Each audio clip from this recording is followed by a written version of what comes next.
Good morning. আপনারা সবাই ভালো আছেন তো? আমিও খুব ভালো আছি। আচ্ছা, আমার মতো এরকম হাট বাজারে কে কে যান বুঝি? তারা জানবেন যে এখানে গেলে কত রকমের মানুষজনের সাথে আলাপ হয়, তাছাড়াও কত রকমের জিনিসপত্র দেখতে পাওয়া যায়, নানা রকমের মাছ, মানে এর একটা আলাদা রকমের এক্সপিরিয়েন্স যারা গেছে শুধুমাত্র তারাই জানবে। দিনটা ছিল দশমী। দশমীর দিনকে আমার মামার বাড়িতে প্রায় 40-50 জন মতো লোকজন খাওয়ানো হয়।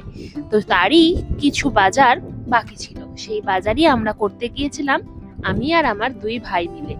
এই যে মার্কেটটা দেখছেন, এটা হচ্ছে শক্তিগড়ের বর্ষুন মার্কেট। আশা করি নাম শুনে থাকবেন।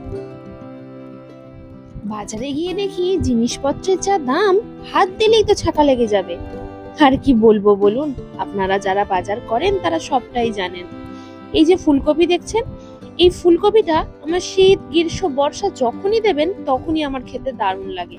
তাই আমি সবার আগে বাজারে গিয়ে কিন্তু ফুলকপি নিয়েছিলাম। এইবার দেখুন আমরা চলে যাচ্ছি কচু কিনতে। ভাববেন না যে মানুষজনকে কচু খাওয়াবো, আসলে আমার মামার সমস্ত বাজারই কমপ্লিট হয়ে গিয়েছিল। ওই টুকিটাকি ধরুন কচু, টমেটো, এই সব জিনিসপত্রগুলো বাকি ছিল, যেগুলো আমরা নিতে এসেছিলাম। বর্ষুন মার্কেট দিয়ে ফেরার সময় দেখি এখানে প্রচুর লোক জমে আছে। প্রথমে তো আমরা বুঝতে পারিনি, তারপর ওখানে গিয়ে দেখি এটা তো মাংসের দোকান। মাংস কেনার জন্য আজকাল লাইন দিতে হচ্ছে।